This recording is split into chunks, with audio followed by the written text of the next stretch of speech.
Buenos días. Hoy tenemos el placer de presentarles a Olga Consuelo Vélez, que es una teóloga, es una teóloga feminista colombiana, profesora de la Universidad Javeriana de los Jesuitas de Bogotá, autora, entre otras obras, el último libro que ha presentado, que ha lanzado al mercado es este, Cristología y Mujer, una reflexión necesaria para una fe incluyente, y está en España de paso por Madrid, después de haber participado en un congreso en Granada. Buenos días, Olga. Buenos días, José Manuel. ¿Qué tal en Granada? Un placer estar acá. Bien, fue una experiencia bonita, fue un congreso que realizan los trinitarios cada 2 años, entonces pues esta vez tuve la suerte de que me invitaron a compartir. El tema era sobre la inclusión desde muchos puntos de vista, desde los profetas, desde el Nuevo Testamento, etc. Y me invitaron pues a compartir sobre este tema desde la perspectiva de la mujer. Entonces fue lo que de Granada, intenté compartir. Visitaste Granada, claro, no se puede estar en Granada sin visitar la Alhambra o visitar... Sí, pero demasiado rápido. Voy a tener que volver porque no hubo mucho tiempo, además llovió, pero sí, digamos que los lugares más importantes... Pasé rápido por ellos, pero pasé. ¿Has visto algo de la Iglesia española? ¿Cómo la has percibido? ¿Qué rumores te han llegado? ¿Estamos en línea? ¿La jerarquía responde a lo que dice el Papa? ¿Qué te llega? De lo poco que has podido sondear, claro. Sí, no sé si logré percibir demasiado. Pero yo creo que hay como las dos expectativas, ¿no? Por una parte hay esfuerzos de cambiar y de acoger lo que dice el Papa, pero también me pareció percibir que la gente siente que todavía hay muchas resistencias y mucha cerrazón a lo que dice el Papa. O sea, como que hay las dos tendencias y la gente se siente preocupada de que no se den pasos mucho más fuertes de cara a reformar la iglesia, a renovarla, a lograr que se parezca más a la iglesia del Evangelio, a esta iglesia servidora. ¿Les cuesta la jerarquía, les cuesta la conversión personal o la conversión pastoral o las dos? Bueno, yo voy a hablar de lo que yo pienso en general, ¿no? No voy a decir que es la iglesia española porque sería mucha... pretensión creer que yo la he entendido, no. Pero en general yo diría que sí, claro que cuesta la conversión personal y la conversión pastoral. Porque a todos, no solo a la jerarquía, también a los laicos, porque uno también se encuentra que laicos, mujeres y varones, tampoco queremos salir de nuestra zona de confort.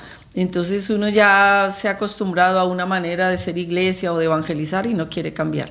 Yo creo que la propuesta del Papa parece tan obvia en el sentido de que es el Evangelio, es la misericordia, es la sencillez, es el servicio. Sin embargo, cuando él lo ha remarcado tanto, nos ha hecho caer en cuenta de lo lejos que estamos de una iglesia verdaderamente servidora. Yo creo que la iglesia, como ya todos lo sabíamos, históricamente se acomodó al mundo, pues porque, bueno, así fue la realidad. Fue bueno porque se pudo establecer estructuras de evangelización, grandes obras, y ahora que tenemos todo eso, yo creo que el Espíritu Santo ha suscitado esta figura del Papa como para que nos confronte y nos diga, bueno, con toda esta estructura que ustedes ya tienen montada, ¿realmente esto está siendo canal de servicio, canal de misericordia, canal de evangelio? Y creo que deberíamos responder que no. Pero como ya está toda la estructura, uno no sabe cómo hacer que esa estructura se ponga al servicio. ¿Cuesta desmontar esa estructura o hacer que la estructura se adecue a la conversión pastoral? Yo creo que ambas cosas, porque habrá que desmontar algunas estructuras. Cuando estas estructuras ya se han convertido en un negocio, porque hay negocios, o sea, y por mucho que las diferentes instituciones eclesiales quieran que esa obra apostólica esté al servicio de los más pobres o que preste pues un servicio evangelizador fuerte, luego se topan con los números y entonces no pueden ser más gratuitas porque les tocaba responder a un montón de cosas económicas. Yo desde la utopía y el deseo de que fuera más evangélico, yo diría, pues desprendámonos de esas obras. ¿Cómo les cuesta a las instituciones religiosas? Tú perteneces a la institución teresiana y hay cantidad de instituciones, de órdenes, congregaciones religiosas que nacieron, por ejemplo, en España para suplir al Estado, donde no llegaba el Estado, creaban colegios, pero claro, ahora esos colegios se han quedado en el centro de las ciudades. Y les cuesta hasta trasladar los colegios, decir, oye, pues vamos a las periferias, que allí sí sigue habiendo cierta necesidad, aunque aquí el Estado lo cubre todo, lógicamente. ¿Y por qué no irse a otros sitios? ¿Por qué no hacer otras cosas? ¿Por qué os cuesta tanto hacer eso? Hablo en general, lógicamente. Sí, eso es un misterio, pero no debería ser. Yo creo que todas las comunidades, pues yo lo digo a mis estudiantes de diferentes comunidades, yo les digo, o sea, tendríamos que tener esa libertad del mismo evangelio que dice, bueno, si ya no lo reciben en una ciudad, claro que estoy haciendo una interpretación así libre, ya váyanse a otra. Yo lo diría es, si ya prestaron servicio en esta ciudad, ya el colegio fue buenísimo, pero ya no importa este colegio porque ya lo pueden llevar perfectamente los laicos o cualquier como un negocio bien llevado, o sea, hablo de un negocio ético, no digo para sacar rentas de eso. Pero eso ya lo pueden llevar otros. Entonces las comunidades y las asociaciones de fieles, yo soy de una asociación de fieles, no somos religiosas, tendríamos que tener esa libertad de dejar esas obras, de dejar que otros la lleven. Pero eso es lo que cuesta, ¿no? Las sinergias, romper con lo establecido, eso cuesta a todo el mundo. Y desestabilizarnos, estar en la intemperie, o sea, volver a creer en las palabras del Evangelio, de que Dios nos va a abandonar, si no abandona a los pajaritos, pues también nos va a cuidar. Pero Francisco no está sacudiendo en ese sentido, está diciendo continuamente, oye, en salida tenemos que hacer lío, tenemos que... Claro, sí, eso es lo que él dice, pero la pregunta es si no lo le hacéis seguimos. Caso. Yo pienso que se hace poco caso. En general, o sea, yo no he visto realmente muchas comunidades, así como en la época de la teología de la liberación, de las conferencias de latinoamericanas y todo esto, de verdad las comunidades fueron capaces de vender sus colegios, de ir a las periferias, de asumir una vida sencilla. Incluso aquí sí, las comunidades religiosas dejaron los grandes conventos y hacían pisos de inserción, que le llamaban. Desgraciadamente, como en el paso del tiempo parece que se va como apagando ese amor primero, de ese impulso que tuvieron en ese momento, y otra vez uno oye decir a las comunidades, ay, qué pesar que vendimos aquel colegio, lástima que hicimos tal opción, ay, ¿por qué nos fuimos a tal barrio? Y otra vez se acomodaron y otra vez están en casas ya pues tranquilas, ¿no? Ya bien financiadas. Pero claro, eso no es testimonio, eso no es evangelio. Ese es el desafío. Entonces, no, yo siento que el Papa, a mí me encanta el Papa en el sentido de lo que dice y el testimonio que da. Pero a mí me preocupa que todo eso se queda como en la figura de él. Y en los que estamos del otro lado como que decimos, uy, qué bien que lo diga. Pero la pregunta es, ¿realmente nos lanzamos a vivirlo? Yo lo dudo bastante. Yo quisiera hacerlo más, pero uno como que ya está ahí en su zona de confort. Es difícil. Por eso la jerarquía también le cuesta, y le cuesta más quizás, o le cuesta menos, pero le cuesta. Yo, por ejemplo, a los sacerdotes amigos, ¿no? Uno así con confianza con algunos les digo, pero a ver, ¿cuándo es que usted me va a decir, no me diga, monseñor, no me diga eminencia, no me diga... A mí me gustaría que ellos me dijeran eso. Yo intento no decirle, yo me hago así la disimulada porque... ¿Y cómo le llamas? ¿Padre? Sí, o me hago la loca en el sentido de, buenas, ¿cómo está? ¿Qué tal? Porque a mí me parece que esos son títulos que tuvieron su sentido en un momento dado porque la iglesia se instituyó así. Pero yo pienso que los cristianos tenemos que liberarnos de eso. Ajá. O sea, por ejemplo, yo soy doctora en teología, ¿no? Y en Colombia se usa mucho utilizar los títulos.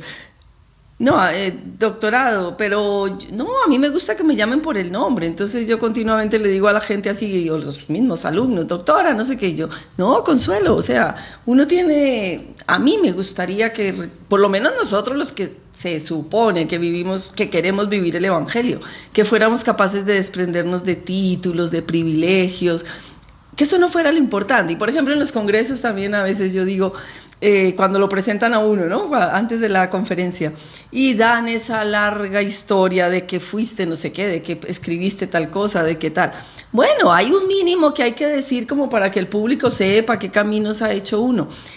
Pero ¿cómo hacerlo que no sea la colección de títulos o la colección de asociaciones a las que perteneces o de eventos a los que has ido?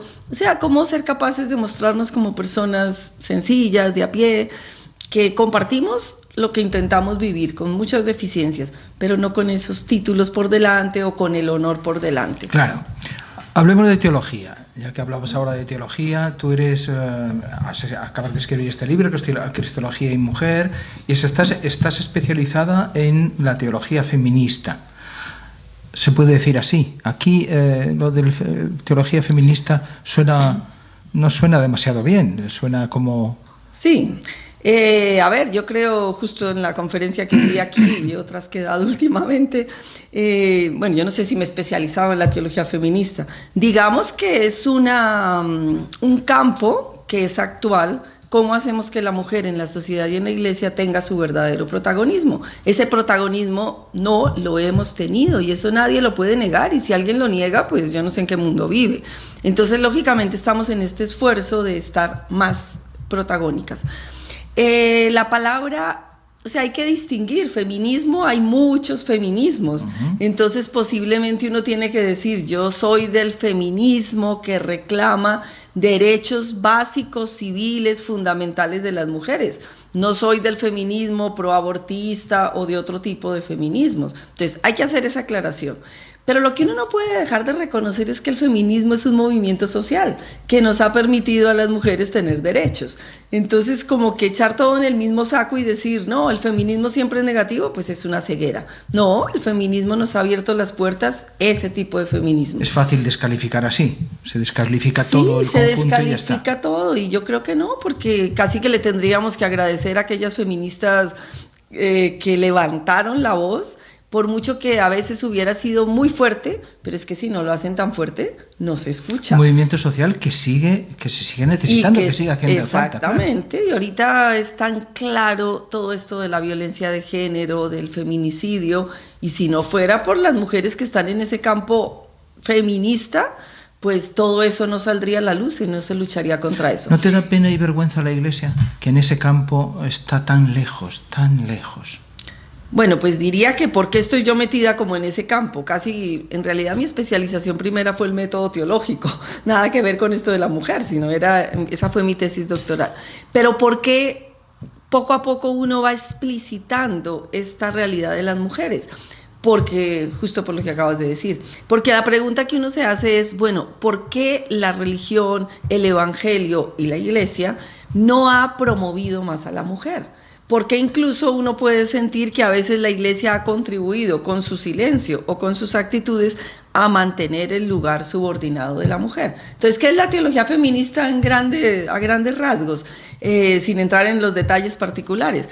Hacerse la pregunta, bueno, esto que yo estoy reflexionando, esto que yo estoy predicando, esto que yo estoy enseñando, ayuda a la liberación de la mujer en el sentido de recuperar su dignidad, de hacerla partícipe, protagonista. Eso yo creo que es la teología feminista, hacerse esa pregunta. Y cuando uno se hace esa pregunta, entonces se da cuenta que muchas veces no se han visibilizado las mujeres en la Biblia, que muchas veces la cruz ha sido instrumento de resignación y no instrumento de liberación, que muchas veces la comunidad eclesial ha mantenido pues una estructura jerárquica donde las mujeres estamos por allá como más abajo del piso. ¿Qué te parece cuando los eclesiásticos, sobre todo la jerarquía, aduce razones como para salir del paso, como para evitar sonrojarse demasiado? Dicen, no, es que las mujeres ya tienen el papel que les corresponde dentro de la Iglesia y tienen un papel muy importante. Pues toca decir, bueno, ¿cuándo será que se convierten y abren los ojos?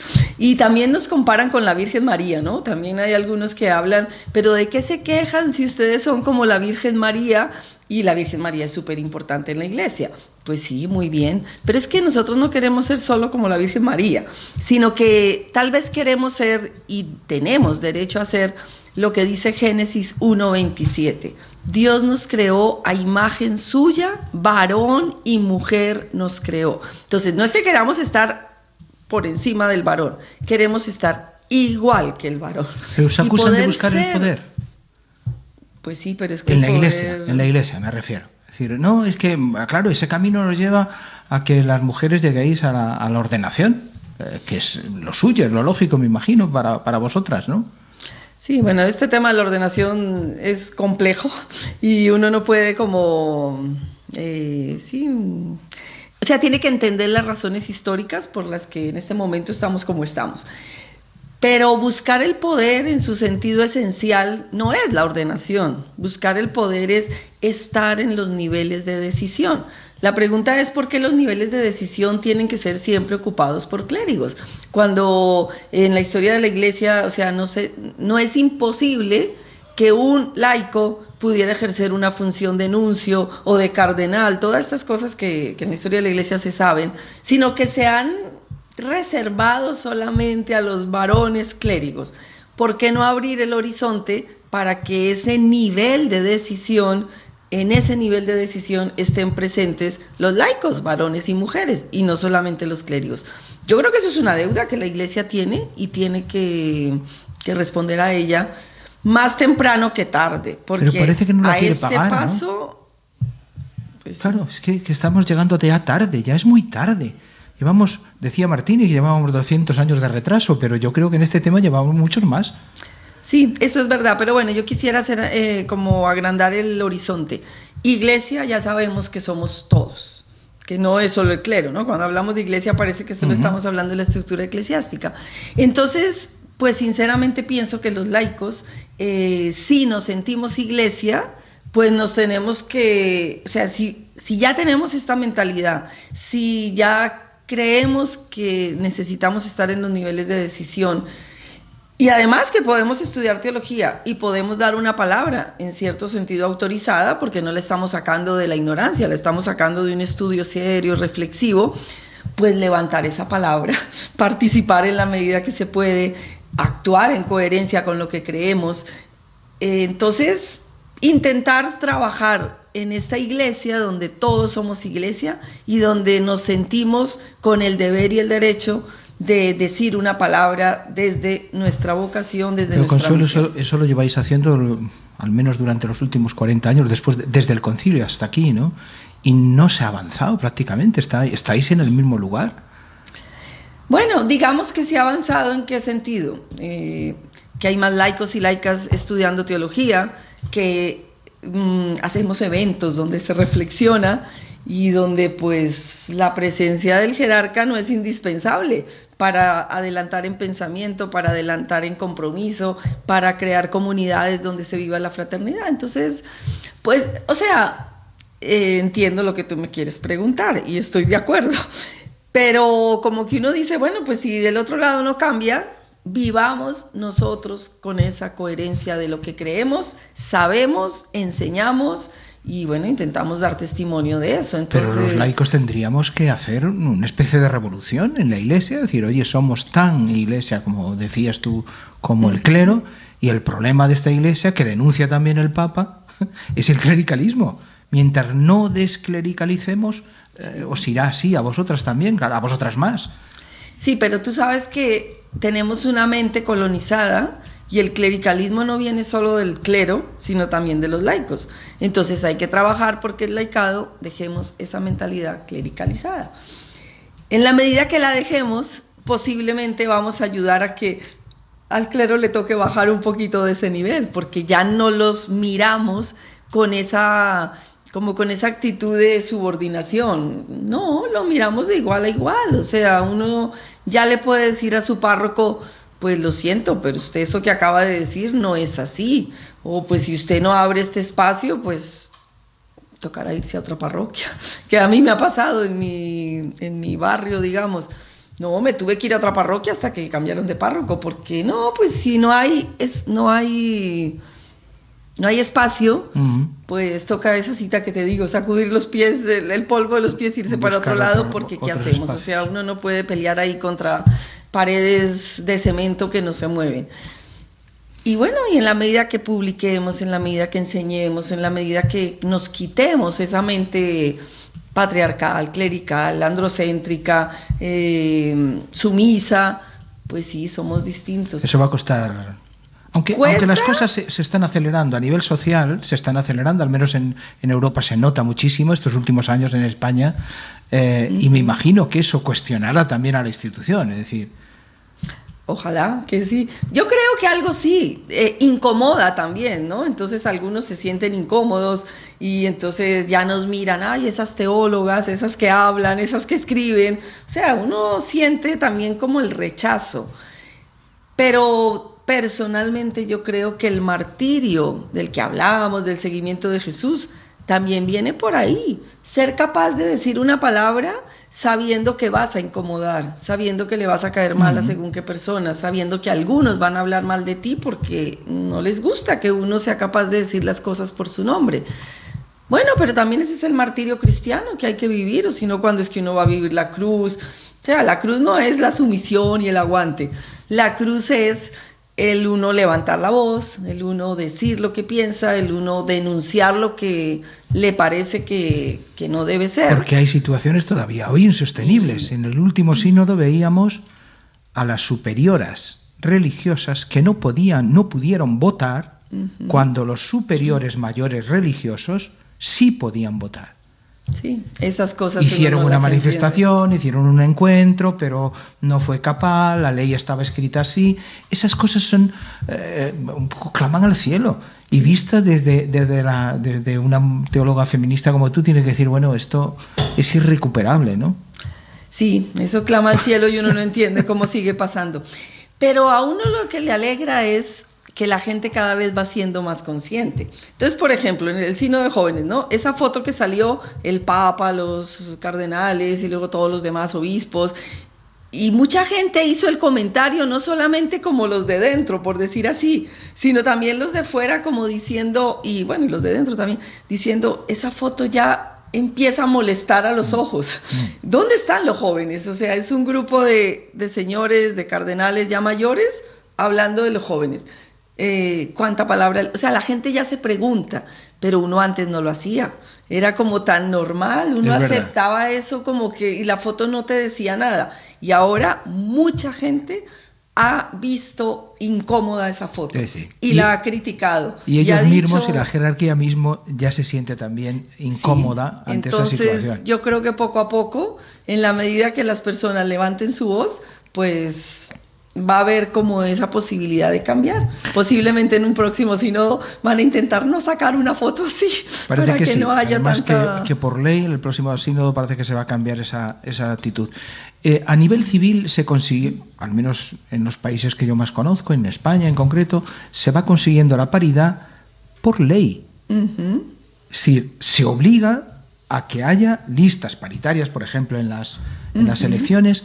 En la Iglesia debería el Papa, que es al final el que manda y el que puede hacer esa ley y hacerla cumplir, ¿tendría que exigir algo así o no? Pues a una le gustaría que fuera así, ¿no? Que realmente se pudiera hacer eso, pero esto va lento, va muy lento.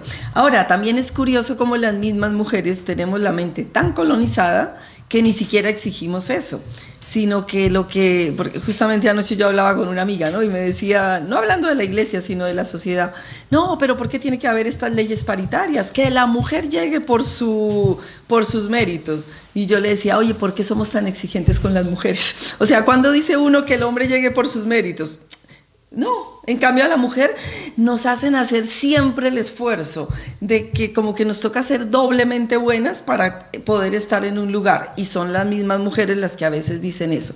No, yo entiendo que estas leyes paritarias son circunstanciales, son mediaciones para ver si tomamos conciencia, entonces yo sí las veo válidas, tanto esto de las mujeres o que ingresen gente pobre a los lugares de estudio, gente indígena, gente negra. Hay mucha crítica, ¿no? ¿Y para qué hacer eso? ¿Por qué no entran por sus...? Sí, no, es que si no está la ley, no nos proponemos jamás a que eso sea posible.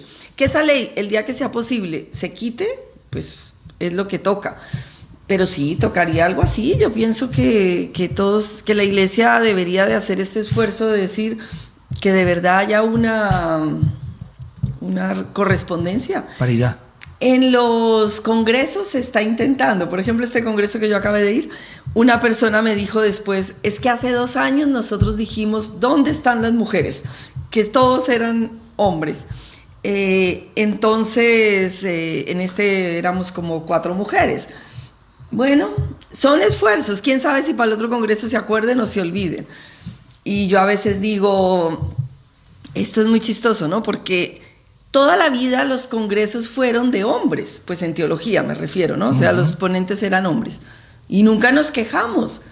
Y ahora que ponen mujeres, hay personas que dicen, ay, pero ¿y por qué tienen que poner eso de que haya mitad de mujeres? Y a veces yo digo, bueno, ojalá que hubiera un congreso solo de mujeres, pero que no nos criticaran. Si siempre fue solo de hombres, ¿por qué una vez no puede ser solo de mujeres? Pero seguro que si es solo de mujeres, entonces todos se quejan. Primero, no irían muchos hombres, y segundo, se quejarían. ¿Y por qué solo mujeres? Pues a ver, ¿y no ha habido toda la vida solo de hombres? Claro. ¿Qué pasaría con que fueran solo mujeres? En fin, todo esto es muy complejo, pero estamos en un momento histórico. Ivonne Guevara creo que hace poco pasó por Comillas, sí, y ella aquí dijo, si la iglesia no cambia o algo así, las mujeres que piensan se van a ir de la iglesia, algo así. No, sí, o sea, si esto no cambia, no es que nos vayamos de la iglesia, sino que no vamos a estar como en estos ámbitos de donde solo haya clérigos y hombres, porque es que nosotras sabemos de teología, seguimos a Jesús, vivimos el cristianismo, queremos vivir el evangelio, pues con ellos o sin ellos, en el sentido de que uno sigue viviendo su ser iglesia, y o nos abren el espacio y compartimos, o nos toca pues con mucho dolor decir, pues nos toca aquí como solitas, porque si ustedes no vienen, nosotras sí vamos a seguir haciendo lo que nos corresponde. ¿Reivindicas a María Magdalena como mucha teología feminista? Claro. La figura del apóstol. Y fue maravilloso, el otro día yo también hablaba de esto, ¿no? Que se reconozca, y mira que con lenguaje inclusivo, ¿no? Apóstola de los apóstoles, que también es ese otro caballito de batalla, que para qué usar el femenino en el lenguaje. Y muchas mujeres también son las primeras que dicen, no, ¿y para qué usar el femenino? Yo me siento incluida en el masculino. No, pues para visibilizarnos, porque si no se dice la palabra en femenino, no reconocemos que hay mujeres. Si yo te digo, vamos a escuchar un teólogo, tú no vas a pensar que es una mujer. Yo tengo que decir, vamos a escuchar a una teóloga. Hay teólogas, y mientras no se use muchas veces el femenino, en nuestro imaginario no cambiamos esa mentalidad, pues en que siempre imaginamos que son los varones los que ocupan un puesto o los que son de tal profesión. O sea que María Magdalena la reivindicáis como la gran figura que parece que fue. Además, cada vez hay más estudios. Y además que no fue prostituta, que es lo que creíamos, ¿no? Que María Magdalena era prostituta porque se habían juntado las tres Marías del Evangelio, se había hecho una sola, y pues ya está clarísimo que no. María fue una mujer a la que Jesús le saca 7 demonios. Quiere decir, María estaba muy enferma, pero eso no quiere decir que era prostituta. Y sin lugar a dudas, María fue la primera testiga de la resurrección, la apóstola de los apóstoles, y pues una seguidora de Jesús de tiempo completo también. ¿El ministerio ordenado es una reivindicación, es un sueño, es una utopía? Porque muchos lo plantean que lo que queréis es llegar al poder, conquistar el poder. Ahí no utilizan la palabra servicio, cuando se la aplican a ellos sí es servicio, y después dicen que hay otra gente que dice, bueno, este sistema está caduco, está terminado, el sistema clerical tal y como funciona en este momento, habría que inventarse otro. Entonces por eso no aspiramos a esas cosas. Yo creo que hay que hacer una revisión fuerte del ministerio ordenado, porque tal y como está, realmente es más clerical que de servicio. Y yo creo que el ideal no es que las mujeres vayan a repetir ese esquema, ni mucho menos, sino que de verdad se replantee, o sea, que pongamos en práctica esto del pueblo de Dios, que pongamos en práctica el que varón y mujer somos imagen de Dios, y que organicemos la iglesia de otra manera. Yo no sé si tiene que ser el ministerio ordenado o no. Lo que sí sé es que los niveles de decisión no pueden estar solamente en manos de clérigos varones. Para eso hace falta un concilio, para dar una vuelta de esas características que tú estás proponiendo. O que un papa tire por la vía de en medio y diga esto es lo que hay que hacer porque es lo que nos exige el Evangelio, y que le crucifiquen, claro. Sí. No tengo la menor idea cómo hay que funcionar con leyes, porque nunca me he preocupado demasiado por las leyes. Entonces sé que sí, que las cosas no se cambian tan fácil, que eso es toda una cuestión de volver a plantear prácticamente un concilio. Ahora, Vaticano II, 50 años después, todavía estamos diciendo que no se ha puesto en práctica. En Latinoamérica hemos celebrado los 50 años de la Conferencia de Medellín. Y conclusión, no se ha puesto en práctica, o en muy pocos lugares. Entonces, sí, tienen que ser las dos cosas, o sea, por una parte, luego eso se tiene que plasmar en estructuras para que los cambios se hagan posibles, pero también en la medida que vivamos con otra mentalidad, esto empieza a cambiar. Creo que tiene que ser de lado y lado. Entonces yo no soy militante de ir a cambiar las estructuras y ir a luchar porque hay otro concilio, yo no sé, no es ese mi campo, pero mi campo es, pues yo sí quiero pensar, yo sí quiero decir, yo sí quiero actuar de una manera mucho más igualitaria, mucho más de comunidad, mucho más fraterna. Entonces, en la medida que pueda, hacerlo, y desde ahí yo creo que también se va gestionando el cambio, porque, por ejemplo, lo de los sínodos de obispos, alguien respondía con estas críticas, pero es que un sínodo de obispos es de obispos, no tienen por qué estar jóvenes, por decir algo. Bueno, pero como ya nos está empezando a molestar esa figura, pues llegará el momento en que tienen que cambiar las reglas de lo que supone un sínodo de obispos. Entonces son las dos cosas, que nos incomodemos y lo digamos para que cambie la estructura, y ojalá que la estructura al cambiar, entonces lógicamente haga posible que se actúe de otra manera. Háblame un poco, eres colombiana, estáis viviendo un proceso largo que parece que se estanca últimamente, de paz en el país, se implicó el Papa, parecía que iba todo relativamente bien, ahora parece que hay ciertas marchas atrás. ¿Cómo vais a ver la luz? ¿Estáis en camino? Bueno, yo creo que de positivo tenemos que firmar un tratado de paz de todas maneras, es un paso adelante. Que se desmovilizó un grupo, la FARC, es un paso adelante. Entonces, eso es positivo. El grupo más importante. El grupo más importante. Pero no hay que olvidar que tenemos otro grupo, el ELN, que todavía no se ha hecho tratado de paz con ellos. Y segundo, que firmar un tratado de paz es el primer punto, pero falta implementarlo. Y la implementación, como todo en la vida, trae muchas dificultades y muchos cansancios. Entonces, hay cansancio por parte de los guerrilleros. Algunos están ya como dejando el proceso porque no les han cumplido. Hay cansancio por parte de las instituciones que se tienen que formar para llevarlo a cabo, pues porque no hay recursos, porque se pone palos en la rueda para que no se den los recursos. Hay cansancio. Y tenemos un gobierno que no es que esté de acuerdo con él. O sea, su campaña fue cambiar los acuerdos de paz. Se ha mostrado más suave de lo que pensábamos, o sea, no ha llegado a arrasar con el acuerdo de paz. Está mucho más prudente porque también, pues creo que tampoco es, o sea, no ha perdido la inteligencia del todo, ¿no? Y entonces sabe que echar para atrás no tiene sentido. Pero lógicamente tampoco facilita. Pero bueno, con eso hay que andar, en el sentido de que Colombia, la guerra es un negocio. Entonces, firmar un tratado de paz lastima a los que a los que tienen el negocio de la guerra, sea por venta de armas, sea por privilegios en las fuerzas militares. Entonces, tendremos siempre que luchar contra estas fuerzas que uno pensaría, no, la paz es lo mejor, y sin embargo los negocios que hay detrás hacen que uno no sea coherente con lo que es mejor. Pero se sigue el proceso, no se ha desactivado del todo. No se ha desactivado. Con ese horizonte de alcanzar la paz. Sí, sino que sí hay tropiezos, continuamente hay tropiezos, pero seguimos. Y yo creo que sí, eso se avanzará. Lógicamente habrá delincuencia, habrá muchos guerrilleros que pues vuelven ya no a ser un grupo guerrillero, sino a hacer delincuencia común y todo esto, sí. Pero es que el problema es más amplio. Nuestro problema no era únicamente la guerra, nuestro problema es la injusticia social que abarca tantos países. Ahora ya es mundial esto. Y mientras no haya unas políticas sociales fuertes, pues el cambio es muy difícil. Ahora, se le echará la culpa toda a los desmovilizados de la FARC que no se incorporan. Pero eso no es verdad. La culpa primera es la injusticia social. No hay, ahorita por ejemplo tenemos una pelea inmensa con el ministro de Hacienda que nombró el gobierno, porque su primera política es gravar con impuestos la canasta familiar, o sea, es lo más absurdo, y bajarle los impuestos a las grandes empresas.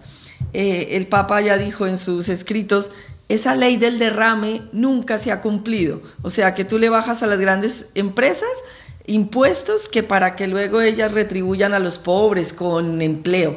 Eso nunca se ha cumplido. Pero como creemos que el sistema neoliberal es lo mejor, entonces, o sea, creemos en el imaginario general, se siguen votando gobiernos neoliberales y se apoyan en cierto sentido esas políticas neoliberales. En este momento el ministro de Hacienda llegó con esa propuesta, subir el impuesto a la canasta familiar y bajarle el impuesto a las empresas. Seguro que a las empresas les van a bajar el impuesto, eso no lo van a echar para atrás.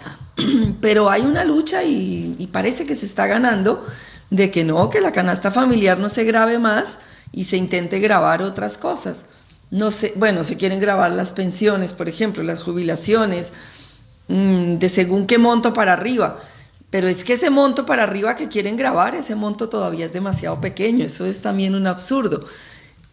Pero grabar las pensiones de los congresistas, eso sí que es dificilísimo. Bajar su salario es dificilísimo.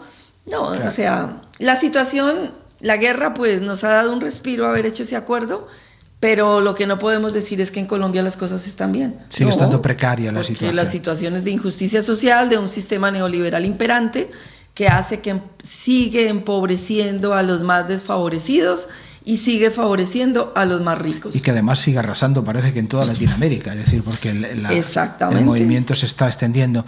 ¿Qué implicación está teniendo la Iglesia Católica, la jerarquía de la Iglesia Católica?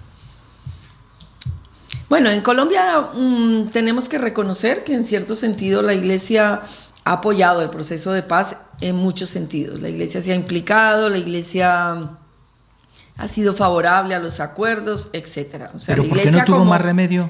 La Iglesia como jerarquía, ¿por qué no tuvo más remedio? Porque al implicarse el Papa, lógicamente, la jerarquía no va a decir, no, se implica el Papa y nosotros vamos por el otro lado.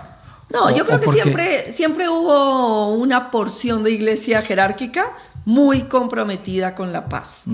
Creo que la visita del Papa fue una maravilla porque le dio un respaldo a ese proceso de paz, y entonces es lo que dices, pues la Iglesia, como que fuera de eso, le tocó implicarse más. Pero no quita que sí hay una porción de Iglesia jerárquica y laical que tiene un discurso muy extraño, ¿no? Porque apoyamos la paz, pero nos asentamos en la venganza, en el cobrar a los guerrilleros que vayan a la cárcel, o sea, en no creer en el diálogo. También hay esa porción de Iglesia. Y por ejemplo, el plebiscito fue una votación que se hizo para ver si la gente estaba con el acuerdo de paz o no. Que se perdió. Se perdió por muchas mentiras. Bueno, unas sociales, que a los guerrilleros les iban a dar de un dinero, que iban a tener, que no se les iba a hacer pagar nada, etcétera. Bueno, pero una que fue grandísima fue la llamada ideología de género, diciendo que los acuerdos tenían ideología de género.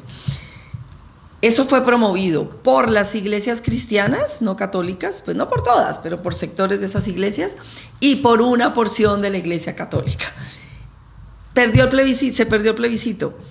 Y la Iglesia, después de haber perdido el plebiscito, dijo públicamente, claro que eso no todo el mundo lo escuchó, pero bueno, lo dijo en algún momento, no, el plebiscito no tenía ideología de género.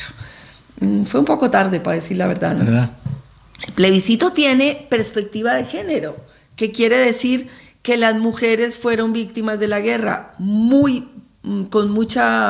fueron muy afectadas, entonces que se privilegie, darles ayudas, denunciar la violencia sexual que hubo, etcétera. Eso se llama enfoque de género, privilegiar a aquellas mujeres que de verdad fueron muy afectadas por la guerra y privilegiar a la población LGTBI, todas estas letras, porque también fueron afectados por su condición de otra identidad sexual. También hubo algunos abusos con ellos, etcétera.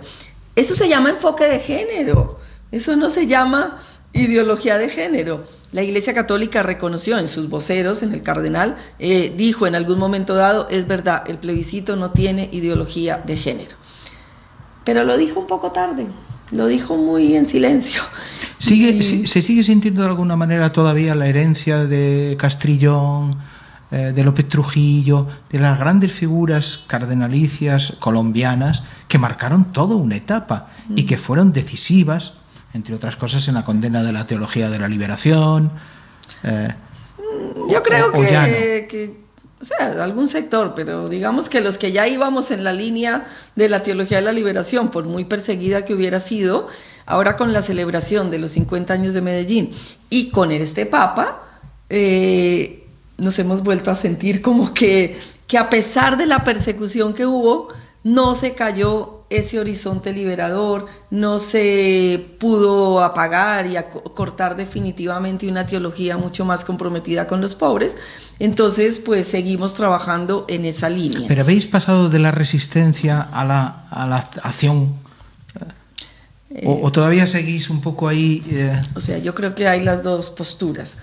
Lo que pasa es que como yo siempre he trabajado como en esta línea, a pesar de la resistencia, como que para mí el Papa ha llegado a impulsar lo que ya yo hacía. O sea, tú no cambiaste de chaqueta como tú. No, porque yo he estado ahí, aunque sabía que había resistencia, pero ahora yo creo que sí hay como esos otros sectores de iglesia que sí se sienten incómodos con el Papa. Y yo he escuchado de algunos obispos o algunos padres, como algún padre hasta muy amigo mío: no, a mí me molesta el Papa Francisco, ¿cómo así que no se puso los zapaticos rojos? Y yo, pero ¿cómo así que tú piensas eso? Pues sí, y es un cura joven, y yo digo, pero no, ¿cómo es posible? Y es amigo mío, pero muestra también esa otra cara de la iglesia, ¿no? Que tal vez, sin nombrar a López Trujillo, pero que sí, que han estado más enrutados como en querer mantener una supuesta ortodoxia sin contaminarse de tanta liberación. Y ahora que el Papa habla solo de pobres por todo lado, pues ellos no saben qué hacer, porque ellos ya no hablaban de pobres, ellos hablaban de sacramentos, hablaban de moral, hablaban de orden y estructura. Y ahora el Papa por todo lado habla de pobres, entonces yo no sé ni cómo usan los documentos del Papa. Ya rompen los esquemas, ¿no? Sí, yo creo que rompen los esquemas. No pueden decir abiertamente que no van con el Papa, porque esto sería muy raro, ¿no? Ajá. Pero tampoco lo citan tanto como en el pasado citaban a los otros papas. No sé, es una cosa muy rara, pero como yo te digo, o sea, yo he vivido mi compromiso teológico y cristiano desde una postura mucho más enraizada en la tradición latinoamericana. Pues yo he querido ser fiel a eso, yo he querido enseñar, leer, escribir desde esta perspectiva mucho más desde Latinoamérica. Entonces, pues ahora el Papa a mí me ha caído de maravilla, porque como que se puede explicitar con más tranquilidad. Pero no me siento cambiando de bando, porque es que yo he estado en ese bando. Entonces... Pero de alguna manera os estará ayudando. Es decir, que antes, sí, al menos en España, a muchos de vosotros se os cerraban los espacios eclesiásticos. Recuerda aquí pues a Fausa, a Castillo, a Picaza, que no iban a ninguna, que no les invitaban a nada. No había congreso de teología donde ellos... Y ahora sí. Al menos ahí sí que ha habido una renovación, ¿no? Sí, lo que pasa es que en Colombia pues tampoco es que haya habido como tantos teólogos de renombre, así como los que tú nombras acá, pero sí, lógicamente, ¿A ti te llaman más? La Universidad Javeriana siempre ha tenido una teología abierta, comprometida. Algunas instancias, otras universidades de otros grupos, a veces ellos han dicho, aquí nunca invitaríamos a un teólogo o teóloga de la Javeriana. Entonces sí, eso es verdad, pero digamos que yo no sé si me llaman más, no me llaman más por ahora por el Papa Francisco, no. Simplemente porque yo creo que hemos hecho un camino. Entonces en la medida que encuentran que uno tiene que decir, tiene una palabra que vale la pena, pues te invitan, lógicamente. Pero no, nunca sentimos como... Pero o sea, lo que acabo de decir, sí que en el imaginario, en algunos sectores, no invitaban a teólogos y teólogas de la Javeriana, porque la Javeriana siempre ha tenido una teología como mucho más... Se ha mantenido ahí. Abierta. ¿Qué horizonte le prevés a esta especie de revolución, o no sé cómo llamarlo, de reforma que está intentando implementar el Papa? ¿Te parece que va demasiado lento, que tendría que pisar el acelerador? ¿Cómo lo ves? Yo lo veo con preocupación. porque me parece que el Papa ya está mayor. Me parece que sí, que es un poquito lento, pero entiendo que la estructura no se mueve tan fácilmente, y me da temor que el Papa, por lo que sea, pues no pueda tener muchos más años de actuación y que haya una vuelta atrás con más fuerza. Me da un poquito temor eso. ¿Pero es posible que sea reversible lo que hemos andado en estos años? Es decir, porque esto ha sedimentado, esto ya ha llegado al pueblo, que decías tú antes que tenía que bajar de la montaña al pueblo. Ya la gente sabe lo que este Papa ha dicho y está diciendo continuamente, y que los pobres son el centro y que... Sí, pero si la altura, la jerarquía no cambia y no se apropia de eso, posiblemente va a pasar que aunque la gente esté tan contenta, llega otro papa con otro estilo y la jerarquía otra vez se vuelve a alinear con ese papa y el pueblo, su voz otra vez se calla. O sea, que el riesgo es que volvamos a la involución que hubo después del concilio. Dios quiera que no. Pero hay ese riesgo. Pero algunos dicen que no. O sea, yo tengo la esperanza de que no, y tengo la esperanza de que muchas cosas sean irreversibles, porque sí nos hemos empoderado todos un poquito más, aunque esa palabra moleste. Una amiga ayer también me decía, esa palabra no me gusta porque eso es buscar el poder y yo no quiero buscar, bueno, explicar eso es tan difícil, en fin. Yo creo que hay muchas cosas que son irreversibles, pero a mí sí me gustaría que el Papa como que estructuralmente cambiara un poquito más, porque cambiando la estructura se facilita luego las cosas. Si no se cambia la estructura, muchas cosas pueden quedar en buena voluntad, que apenas se mueran, se retiren o ya no estén ahí los de esa buena voluntad, las cosas vuelvan a lo mismo. Pero también hay quien dice que si se cambia la estructura desde arriba y no desde abajo y arriba a la vez... No, sí, tampoco sí. O sea, una cosa que viene de arriba y se impone, tampoco funciona. No, tiene que ser de lado y lado. Entonces yo creo que me da mucha esperanza lo que tú dices, que la gente, y hasta gente que no es de iglesia, se ha abierto mucho a este Papa, les ha gustado lo que ha dicho, etcétera, lo que dice y lo que hace. Entonces hay como otro ambiente, otra esperanza. Allí sigue como aquí. Pero a veces si que, la estructura que no se siga haciendo que se siga haciendo la distinción. Yo sí quiero al Papa, pero la Iglesia española, la jerarquía de la Iglesia española, no. Se sigue haciendo yo creo que hay gente que más o menos piensa eso. Yo tampoco he visto muchos convertidos, ¿me entiendes? O sea, que la gente haya vuelto a la iglesia. No, yo he visto gente que habla bien del Papa. He visto gente que dice, uy, eso sí me gusta del Papa. Y ojalá que la iglesia fuera así. Pero que hayan vuelto a la iglesia, que otra vez vuelvan a la misa y todo eso. Eso es una crítica que le está haciendo la derecha más rigorista eclesial, que está echando a los que estaban y que no está llamando a los que no estaban, ¿no? Lo que pasa es que la gente, ¿cómo va a volver a la misa? Que la misa no ha cambiado. No es que la misa tenga que cambiar, sino el discurso en las homilías o la manera de ser servidor, el párroco. Eso no ha cambiado, eso sigue igual. Cosas mínimas. El Papa dice, por favor, no hablen tan largo en la homilía y hablen del Evangelio. Y yo casi eso todavía no lo he visto.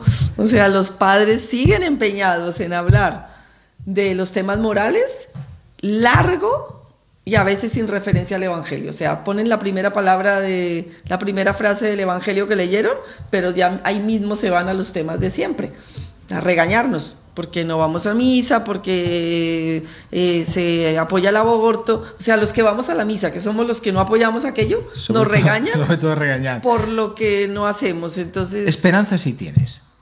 No, yo sí tengo mucha esperanza, además porque yo me siento iglesia, yo creo que no solamente la jerarquía hace la iglesia, sino que todos, y en la medida que podamos seguir anunciando un evangelio comprometido, servidor, misericordioso, pues vamos transformando mentalidades y vivimos el ser iglesia y ayudamos al mundo, que es lo que importa. Porque yo no sé si lo que nos tiene que interesar es que la iglesia sea de una manera o de otra. Lo que nos interesa, o lo que nos debería interesar, es que nuestro compromiso cristiano transforme este mundo en el que vivimos. Entonces, si yo puedo anunciar un evangelio de misericordia, de comprensión, de servicio, y a mi alrededor intento que eso sea realidad, a mi alrededor y fuera, pues con los escritos algo influye uno, alguito. Pues en la medida que uno haga eso, pues a mí me da mucha esperanza y me da mucho compromiso y me da mucho sentido de vida y me da mucha alegría. En la medida que veo que otras personas y otras instituciones también entran como en esa onda, o ya lo hacían, porque no es que todo el mundo esté cambiando por el Papa, mucha gente ya lo hacía, sino que como que no salía a la luz o no lo conocíamos simplemente. En la medida en que se haga eso, pues eso es ser iglesia, eso es vivir el Evangelio y eso es como soñar con que el Evangelio de Jesús transforma nuestra historia y eso es lo más importante.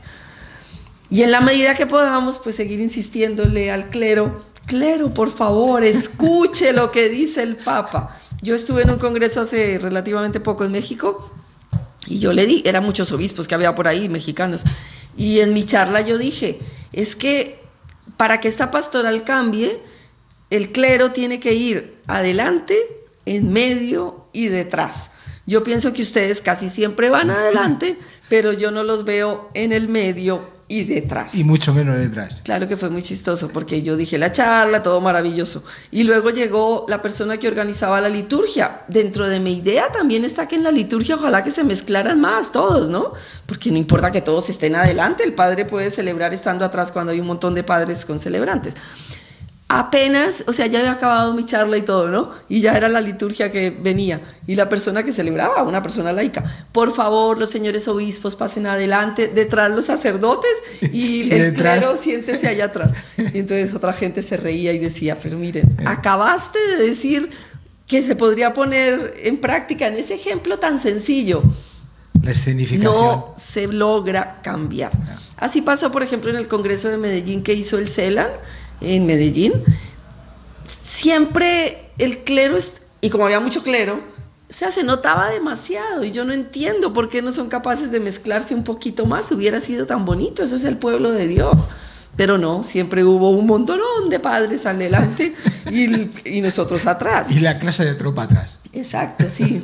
Entonces, no sé, son cosas tan sencillas que se podrían hacer y cambiaría la imagen de la iglesia, y cosas profundas, que eso ya viene de mentalidad, que uno de verdad con lo que empezamos esta entrevista, no fijarnos tanto en los títulos, no poner tanta distancia, no desclasarnos. Aprovecho para decir algo, yo creo que a los seminaristas los desclasan.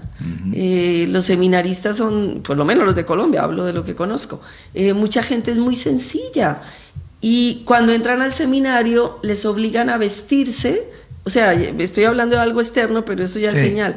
Los obligan a vestirse tan elegantes que yo les preguntaba el otro día a unos seminaristas, pero a ver, usted luego cuando vuelve a su casa, ¿usted no le da como vergüenza de que usted sea el único que lleva zapatos finos? No quiero decir que sean elegantísimos, pero zapatos. Y toda su familia va de alpargatas. ¿A usted no le duele que usted tenga como ropa pues así, siempre se vista así, usted ya no sabe que es un jean, usted ya no sabe que es una alpargata, y que su familia pobre viva así? ¿A usted no le duele como...? ¿Y qué te contestan? No, los formatean para eso, claro. Entonces dice, no, pero es que es para que nos reconozcan como padres, porque es que a la gente le gusta vernos como padres. Entonces yo les digo, pues, o sea, limpios sí, pero sencillos. Es difícil. Alguno dice, es verdad, sí, usted tiene razón. Pero después siguen haciendo todo lo contrario. Pero es que después en el seminario les dicen que todos los días se tienen que vestir así. Porque tienen que ser no pueden estar funcionarios de lo sagrado. Exactamente, entonces es una cosa muy extraña que yo no acabo de entender esas mentalidades. Pero bueno, yo tengo esperanza en el Evangelio de Jesús, en que su propuesta sigue teniendo sentido.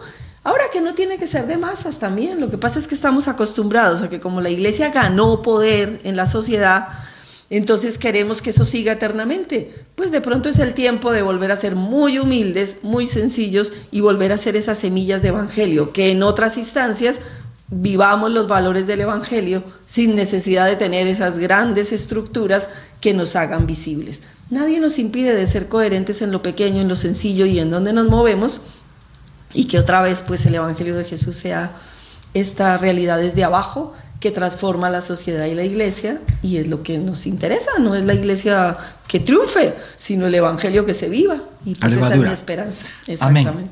Bueno, muy bien. Este es algo de lo que piensa, de lo que vive Olga Consuelo. Aquí tienen el libro para los que quieran profundizar más en su pensamiento, en sus ideas, en lo que ella trata de vivir también y explicar a sus alumnos en la Javeriana de Bogotá. Muchas gracias, Consuelo. Bueno, gracias a ti. Un placer. Y gracias a todos los que escuchen la entrevista.